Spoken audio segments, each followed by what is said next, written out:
Assalamualaikum warahmatullahi wabarakatuh. Ya, ini saya Juna sebagai pengurus PAVI Kota Pekalongan dan bersama Pak Rudi Hartono sebagai pengurus juga.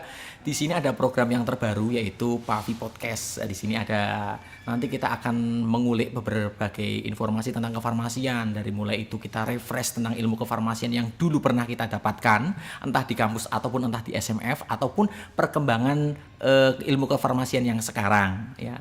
Untuk pertama kali ini ya kita bersama dosen Unikal Pak Mahfur. Oke, untuk yang pertama kali ini kita mengadakan podcast untuk tema farmasi. Digitalisasi farmasi itu kita melihat perkembangan dari zaman semakin berkembang. Jadi zaman sekarang untuk digitalisasi. Jadi di farmasi apakah bisa berkembang untuk digitalisasinya? Entah itu ada apa gambarannya. Nanti kita tanyakan sama Pak Mahfur. Assalamualaikum warahmatullahi wabarakatuh Pak Mahfur. Selamat sore. Selamat datang di acara kami, Pak. Sore Mas Juna, Pak Rudi. PAVI luar biasa ini. Terima kasih atas undangannya. Sore hari kita akan berbicara tentang perkembangan ilmu kefarmasian. Kira-kira apa nih yang akan kita bahas Mas Juna, Pak Rudi? Mungkin untuk yang sekarang ini Pak, dengan perkembangan zaman seperti ini kan adanya AI atau digitalisasi semakin berkembang, dengan medsos juga semakin berkembang. Apakah di dunia kefarmasian itu akan berkembang untuk digitalisasi? Dan itu contohnya apa saja sih Pak untuk digitalisasi farmasi dengan perkembangan zaman yang sekarang? Ya. Jadi gini Mas Juna, Pak Rudi, kebetulan beberapa bulan yang lalu atau beberapa minggu yang lalu saya itu ada menghadiri conference di Thailand. Oke, siap. Conference salah satu asosiasi perguruan tinggi se-Asia Tenggara, dan termasuk salah satunya adalah negara Asia yang terlibat yaitu Jepang, kemudian India yang non Asia Tenggara. Nah, itu membahas tentang kompetensi tenaga kefarmasian yang terbaru, Pak. Kalau dulu itu ada 9 atau 9 star farmasi, atau kita anggap sebagai prinsip kompetensi yang harus dimiliki oleh tenaga kefarmasian, Pak Rudi. Itu dulu ada 9 kompetensi. 9 star. Ya, yang pertama itu ada caregiver. Kemudian yang kedua itu ada komunikator. Yang ketiga ada decision maker. Yang keempat itu ada leader. Yang kelima teacher. Yang keenam entrepreneur. Yang ketujuh itu ada manager, kemudian entrepreneur, kemudian dan yang terakhir itu adalah long life learner. Itu 9 atau 9 star farmasis. 9 kompetensi yang harus dimiliki oleh tenaga kefarmasian. Ya, kalau dulu sih utamanya adalah apoteker ya Pak Rudi dan Mas Juna, tapi kalau konteks kekinian ya semua tenaga kefarmasian itu harus punya 9 kompetensi itu. Kemarin sekarang itu ada tambahan satu lagi Pak Mas, ada yang namanya digital kompetensi. Ya, jadi itu sekarang itu dianggap tenaga kefarmasian baik itu tenaga vokasi farmasi ataupun apoteker harus memiliki kemampuan digital kompetensi. Ya, itu jadi satu ini harus dimiliki oleh tenaga kefarmasian, entah itu apoteker, entah itu tenaga vokasi farmasi. Ya, pengantarnya itu dulu Mas Juna. Ya, jadi ada sekarang genap nih jadi 10 ya? 10 star. Ya. Mungkin kita perlu jabarkan satu persatu. Betul, silakan untuk bisa beri keterangan masing-masing. Berarti ini kalau tidak salah, kalau kita punya 10 jurus itu berarti kita sudah go internasional ya? Cuma sebatas ke Asia Tenggara aja ini. Ya, artinya memang Sudah ada Jepang tapi tadi sama India, berarti bukan Asia Tenggara. Kalau dari WHO memang sampai sekarang sih masih 9 star Pak. Di WHO itu masih 9 star, tapi karena memang perkembangan zaman, perkembangan teknologi itu memang harus dituntut, setiap keprofesian itu menyesuaikan, maka ya secara otomatis farmasis itu juga harus menyesuaikan juga dengan memiliki kemampuan untuk ke digitalisasi. Kita cek dulu Pak yang pertama. Yang pertama itu caregiver tadi. Ya, caregiver itu artinya tenaga kefarmasian itu harus memiliki kemampuan atau kepedulian yang tinggi. Ya, jadi dia harus peduli dulu. Syarat pelayanan itu kan kita harus peduli terhadap pasien. Ya, itu caregiver. Kemudian yang kedua itu decision maker, Pak. Decision maker itu artinya kita harus berani memberi atau membuat putusan. misalkan sudah mengetahui bahwa pasien ini Memberikan solusi ya salah ya, satunya ya. ada keluhan ini, berikan solusi Ya, ya. oke, siap. Berarti dia berani mengambil keputusan, decision maker. Kemudian yang ketiga itu ada manajer. Nah, kompetensi manajer ini ya namanya juga manajer, Pak. Ya, Maka mengatur. dia harus memiliki kemampuan untuk manajemen. Ya apapun, baik itu SDM, baik itu Program kerja. program kerja dan seterusnya. Nah, itu harus memiliki kemampuan manajemen. Dimanapun dia berada dalam artian ruang lingkup pekerjaan kan macam-macam nih Pak ya. Betul, Ada Pak. berikutnya rumah sakit, ada apotek juga, toko obat maupun distributor kan. Betul. Dimanapun Pak, entah itu dia di bagian produksi, distribusi ya maupun di bagian pelayanan, itu harus memiliki tadi Pak. Ya, tadi sampai mana tadi? Sampai yang pertama care, yang kedua Manajer. Ya, kita sudah sama manajernya. Jadi dia harus punya kemampuan untuk memanage Pak. Ya, kemudian yang keempat itu di samping manajer dia harus memiliki kemampuan untuk memimpin Pak. leader. Ya, jadi setiap apoteker itu harus punya kemampuan jiwa kepemimpinan. Ya, entah dia pada saat itu posisinya, karena kan kalau kita sebagai farmasis itu kan pasti kan ada yang bekerja di bawah kita paling tidak. ya. Nah, kita harus memimpin itu. Ya. Kemudian yang kelima long life learner Pak. Ya, ini penting ini long life learner itu. Jadi kita sepanjang hayat itu harus mau belajar. Oh ya. Ya, jadi Update, tidak berhenti update terus. update ilmu. Ya, update ilmu. Makanya kan salah satu fungsi organisasi PAVI itu kan menyediakan sarana untuk bisa mengupdate ilmu dengan seminar, mungkin dengan podcast seperti ini, berbagi ilmu ya. berbagi ilmu. Nah, itu long life learner. Jadi wajib itu setiap tenaga kefarmasian harus mau belajar seumur hidup. Seumur hayatnya itu long life learner. Itu yang ke-5. Ya, kemudian yang ke-6 itu researcher Pak, atau peneliti. Ya, riset ya. Jadi salah satu kompetensi yang harus dimiliki itu adalah melakukan riset, penelitian. Dengan adanya obat-obat terbaru mungkin, Obat-obat terbaru varian baru, ataupun vaksin yang terbaru. Vaksin Itu ya, pas, dulu pas zamannya COVID itu kan update terus selalu vaksin ya kan. betul Mas Bima. Jadi riset ini tidak hanya sekedar di laboratorium saja Pak. Artinya di tempat pelayanan kita di mana kita bekerja pun bisa melakukan riset. Misalkan di apotek, kita ingin mengetahui ini obat yang paling laku di misalkan pada saat tersebut cuaca pancaroba misalkan di bulan perubahan transisi. Itu apa sih? Itu kan menjadi salah satu riset juga. Kemudian bisa dialihkan ke yang ketiga, manajer. Kemudian kita atur terkait dengan pengadaannya. Ya, jadi Saling ada berhubungan Pak ya untuk keterkaitan. Betul.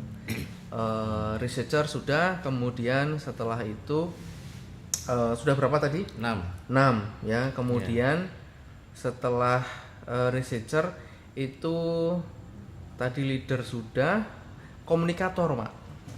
Jadi setiap tenaga kefarmasian itu harus bisa menjadi komunikator yang baik. Ya, harus bisa menyampaikan informasi itu dengan baik kepada pasien.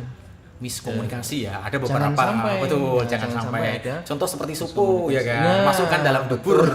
Ya, ngerti ini masukkan dalam bubur Pak. Ayo, Diaduk orang bubur. Dan juga di lingkungan kita bekerja kan kita juga punya partner samping kanan kiri sesama tenaga farmasi maupun ke yang pembuat resep kan gitu kan. Jadi terjalin komunikasi yang baik berarti kita juga pekerjaan semakin bagus. Lintas profesi kan juga harus komunikasi juga. Jadi komunikator itu harus memiliki kemampuan untuk berkomunikasi dengan lawan bicaranya, itu harus bisa menyesuaikan dengan pasien, dengan dokter dan seterusnya. Ya, itu komunikator. Itu mungkin salah satu dari rumah sakit sendiri untuk akreditasi yaitu 6 SKP. Salah satunya itu komunikasi efektif Pak. Itu bentuk itu komunikasi yang juga efektif.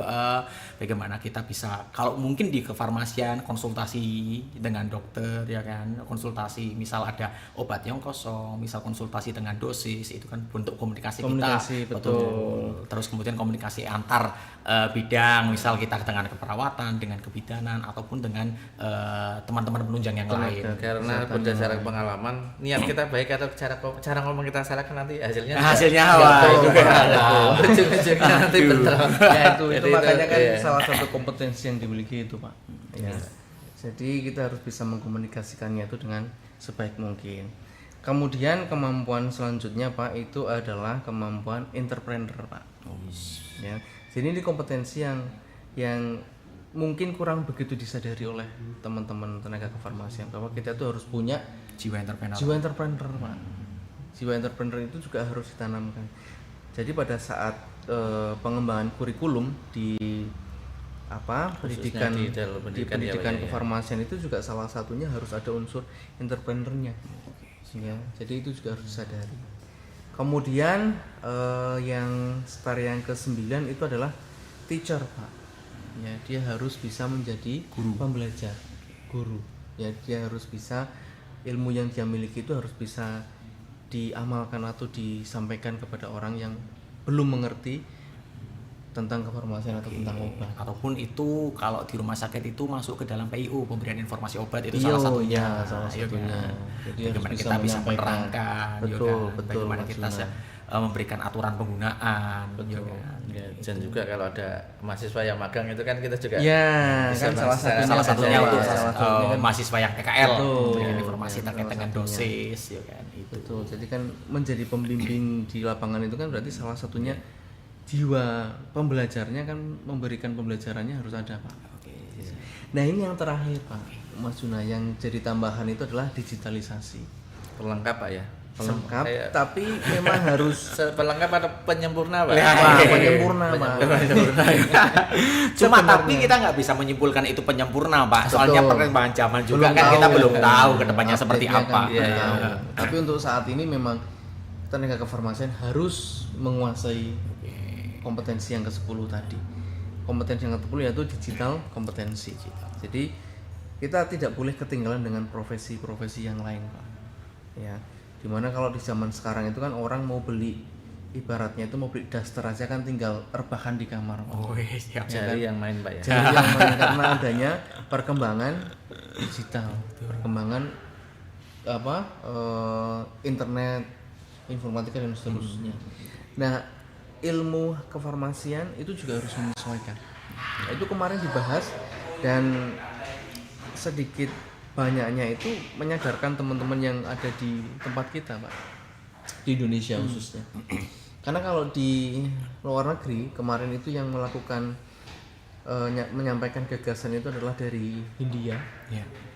Mr. Kopel itu menyampaikan di sana itu salah satu basicnya itu diajarkan di dalam perkuliahan Pak. Jadi kurikulumnya itu sudah dimasukkan pembelajaran digitalisasi.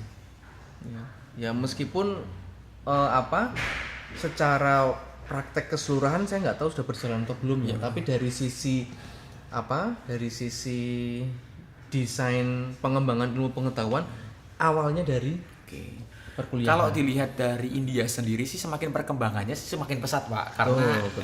vaksin-vaksin pun untuk yang kemarin itu Betul. keluar dari India. Kita cuma kaget Pak, biasanya itu kan dari Amerika ataupun dari Iya. negara lain loh. India sih yang kita bayangkan India seperti awal ya Pak. betul Mas Ya. Juna. Itu yang menyampaikan itu. Jadi di sana itu kurikulumnya sudah mulai membangun tentang adaptasi pelayanan kefarmasian, mulai tidak hanya pelayanan ya, tapi mulai dari yang berkaitan dengan farmasian itu harus diupdate dengan digitalisasi. Termasuk proses pembelajaran tidak hanya di tingkat kampus Pak, tapi di tengah masyarakat. Mereka menggunakan istilahnya ML atau machine learning. Jadi pembelajaran dengan menggunakan mesin Pak. Mereka menyebutnya ML. Contohnya seperti apa Kak? Kalau bisa diterapkan di sana? Kalau di sana itu jadi sistemnya sih masih standar Mas karena masih dalam proses pengembangan ya. Jadi mereka mendesainnya itu dengan model ya pengembangan seperti website, tapi langsung disampaikan kepada masyarakat. Ya utamanya kontennya apa? Kontennya adalah tentang kefarmasian.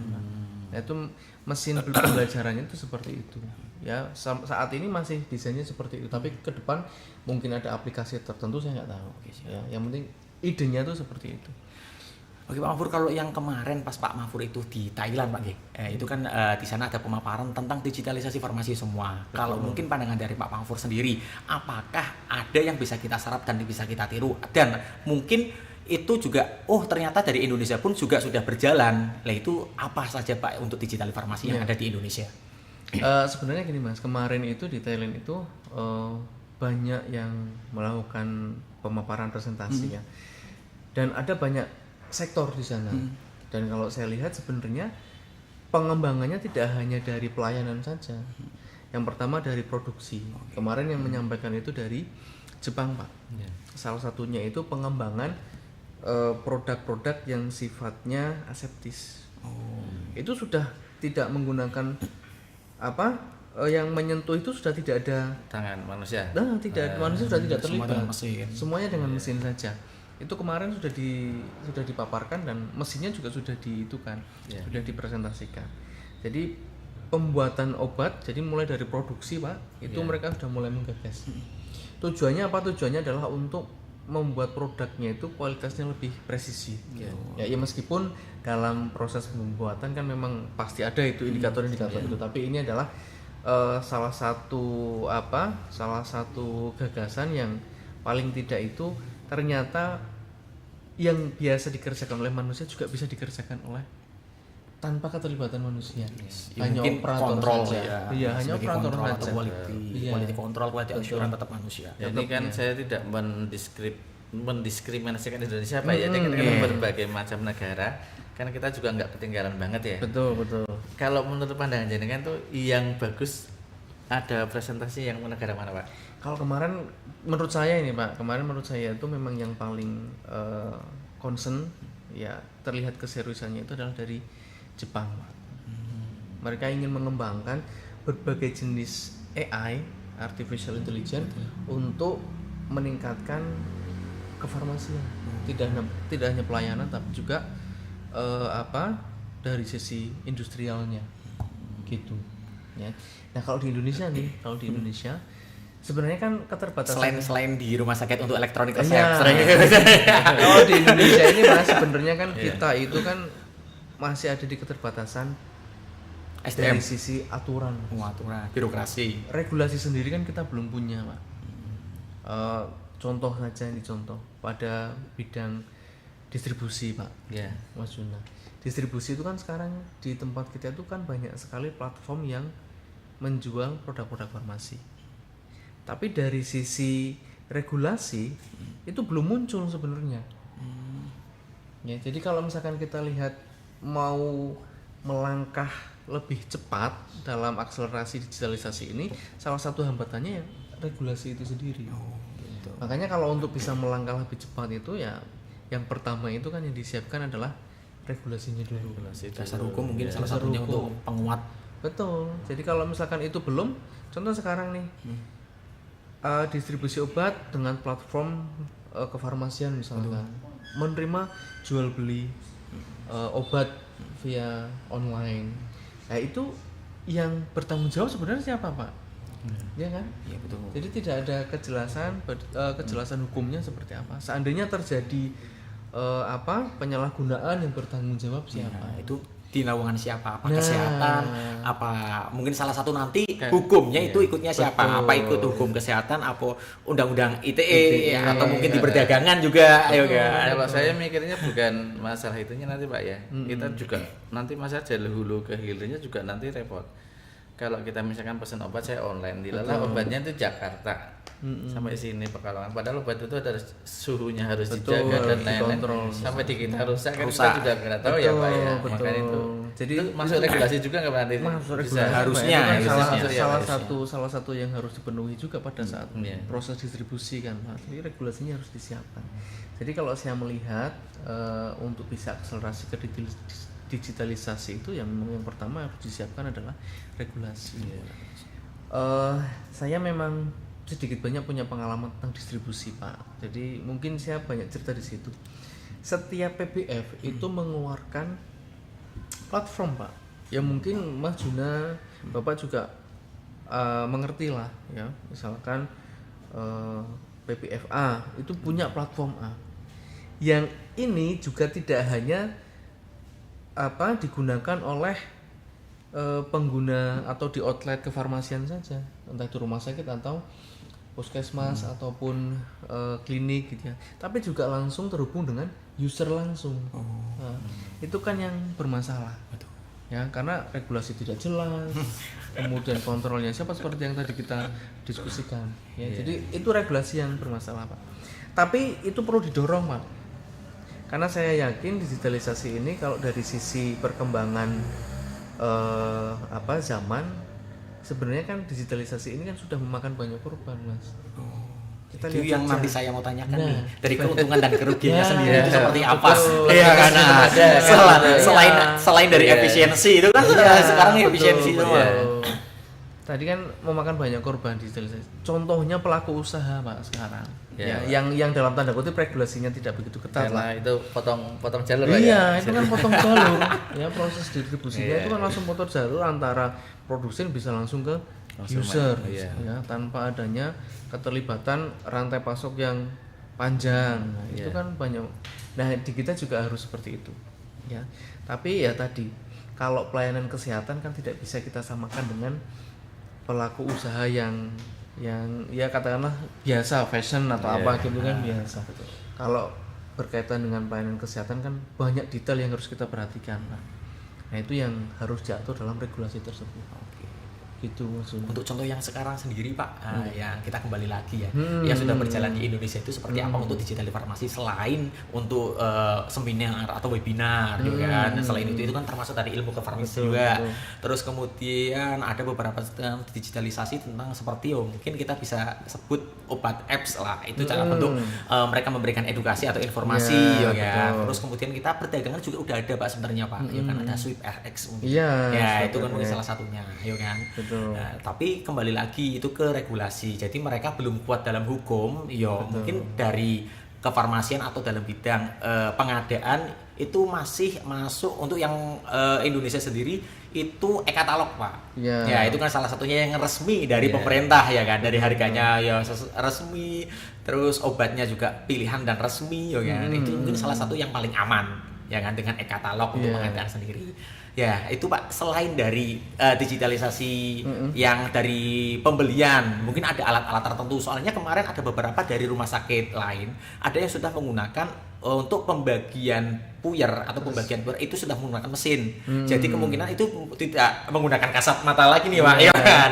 Itu langsung masuk terbagi. Itu kita mintanya berapa? 10 atau 12 atau berapa? Mungkin ada contoh-contoh lain Pak, dan ya mungkin kembali lagi ke Pak Mahfur untuk pas di Thailand kemarin ya kan, untuk yang Asia sendiri itu ada yang harus ini sebenarnya harus dilakukan di Indonesia dan ini cepat kok bisa dilakukan. Nah, itu apa aja Pak supaya mungkin bisa memberikan informasi kepada teman-teman. Betul. Kalau kemarin itu yang di Thailand Mas Juna, tidak secara keseluruhan Digital. bidang kefarmasian digital ya. Ada beberapa saja, termasuk yang tadi saya sampaikan industri itu. Tapi kalau dari sisi perkembangannya di Thailand sendiri sedang berfokus ke sana Mas. Ya, contoh. Dari kebetulan kan saya itu berkunjung di salah satu universitas terbaik Thailand. Ya, di sana ada kefarmasiannya di Mahidol University. Iya. Di sana itu perkembangan kefarmasiannya sangat luar biasa besar, Pak. Mereka itu punya satu alat yang harganya itu puluhan miliar, yang tujuannya itu hanya untuk kalau bahasa kita ngusek-ngusek krim, Pak. Uji buat uji. Mengaduk Bu. atau gimana? Bukan mengaduk, Pak, nguji. Jadi ada kaca yang untuk nguji, kemudian mesinnya itu objek glass fungsinya itu hanya untuk merantakan itu saja Pak, tapi itu harganya puluhan miliar. Ya kalau dari Indonesia kan akhirnya kan kita Manual. nyeletuk saja kan. Kenapa kok nggak pakai tangan? Iya. Harga segitu. Iya. Nah, tapi ternyata kelebihannya alat tersebut itu adalah bisa mengukur dari sisi ketipisan Stabilitas. tipis sekali. Kalau misalkan 0, sekian mili itu bisa digunakan alat itu. Itu juga mungkin kalau dari kekentalan atau apapun Iya. yang bisa masuk dalam kulit ya kan. Iya, Jadi Mas. otomatis mereka pun mengangkat kualitas dari produk itu sendiri Pak. Ya, jadi itu salah satunya adalah untuk yang pengujian tadi itu menggunakan sudah AI Pak, artificial intelligence. Tinggal kita operatornya itu meminta ketebalan berapa, ya. Jadi salah satu contoh. Kemudian contoh yang lain itu pada AI untuk kosmetik. Jadi mereka tuh punya satu alat yang ditempelkan ke kulit. Kemudian kulit ini muncul ratusan indikator kondisi kulit kita Pak, dan juga muncul rekomendasi. Rekomendasi untuk yang pas Iya. di kulit kita. Alerginya apa, terus Iya. gimana itu. Ya. Salah satu adalah reference formula Pak. Itu bisa, ya itu kan di farmasi ya. Identifikasi Pak teman yo. Nah itu salah satu contoh di sana yang di tempat kita belum ada sama sekali. Ya jadi kalau saya lihat ya di Maidol University itu dibandingkan dengan labnya kita yang ada di badan risetnya kita mungkin itu masih kalah jauh pengembangannya. Kelasnya kayak kelas udah industri gitu Pak ya? Iya, Industri. sudah seperti arahnya ke industri, karena kalau di Thailand Pak, bahkan di Asia itu kalau mau mengajukan izin ke FDA, Food Drug Administration, itu ke basisnya kan di Amerika, itu rekomendasinya adalah dilakukan di Mahidol University. Jadi kalau di tingkat Asia itu dibawa ke sana. Padahal untuk perkembangan Asia Tenggara sendiri, kalau mungkin dari dulu kita juga ada pandangan negara lain Asia Tenggara yang jauh lebih up ya kan dibanding dari negara lain. Kita langsung ngomong aja Singapura ya kan. Apapun dari Indonesia orang yang sakit masuk Singapura. Dari negara manapun yang sakit Singapura. Apakah dengan perkembangan zaman ini semakin banyak kompetitor ya kan? Apakah Singapura makin update apa semakin menurun nih Pak kalau menurut ini? Kalau persaingan masalah negara itu mungkin kita lain hal ya bicaranya. Tapi kalau konteks yang kemarin itu kebetulan Singapura itu tidak ada delegasi yang berangkat seperti itu. Dan yang banyak itu adalah di Malaysia ada, Filipina ada, kemudian Jepang, India. Kemarin kebetulan Singapura tidak ada. Tapi kalau kita lihat dari sisi tadi mau melakukan izin saja tidak perlu jauh di FDA, tidak perlu jauh-jauh ke Amerika, hanya disuruh ke Mahidol. Artinya kan negara tersebut, tempat tersebut diakui, sudah dipercaya ya. Iya. Tidak ada mau ngajukan rekomendasi, pergi ke Singapura, tidak, tapi pergi ke negara tersebut, ke lab tersebut, dan spesifik disebut lab tersebut. Tapi artinya kan berarti ada nilai tambah di situ, Mbak. Di situ kan kita lihat tadi jenengan bicara ini kan fokusnya kan ke arah kosmetik Pak ya. Betul, bukan memang. ke arah Perkembangannya sekarang kosmetik nih ya kan. Itu tapi kosmetik itu kan juga salah satu kefarmasian juga, produk kefarmasian. Nah gini Mas Juna, jadi kalau misalkan tadi apa yang bisa diserap ya, yang jelas itu sisi regulasi itu belum terpenuhi di sini. Ya, kemudian kalau dari alat-alat apa saja yang di sana dan di sini belum ada, dari sisi industrial itu kemarin yang dipaparkan itu banyak sekali yang belum ada di tempat kita. Ya, karena mereka base-nya adalah base mesin semua. Jadi efisiensi sumber daya manusia terutama digantikan dengan artificial intelligence semua. Gitu. Tapi sebenarnya orang Indonesia sendiri mampu Pak untuk melangkah. Oh iya, pasti. Iya, kan? Ya harus optimis. Iya. Harus optimis. Nah, kalau yang di Indonesia itu dari sisi digital yang sudah digunakan itu apa? Karena kebetulan saya bukan praktisi, Mas Juna, jadi saya tidak bisa bercerita banyak. Tapi yang jelas kalau dari pengalaman saya itu yang sudah banyak berjalan dan memang yang perlu payung regulasi yang mendesak itu sebenarnya dari sisi distribusi tadi. Ya. Online jual beli yang online obat dan seterusnya, nah itu sebenarnya harus segera di follow up oleh pemangku kepentingan gitu. Maksudnya pemerintah ya harusnya regulasi yaitu mungkin tidak hanya sekedar untuk dalam bidang kesehatan Pak ya, apapun Pak ya, tapi kan kita konteksnya di kesehatan, jadi kita bicara di kesehatan aja Pak ya. Oke, semoga ya untuk dengan adanya podcast ini kita bisa up ke YouTube, betul. Banyak yang melihat, banyak yang menonton, kemungkinan dan juga barangkali juga kita belum tahu untuk regulasi yang sekarang. Ternyata regulasinya sekarang sudah ada ya kan, terkait dengan undang-undangnya mungkin ya kan.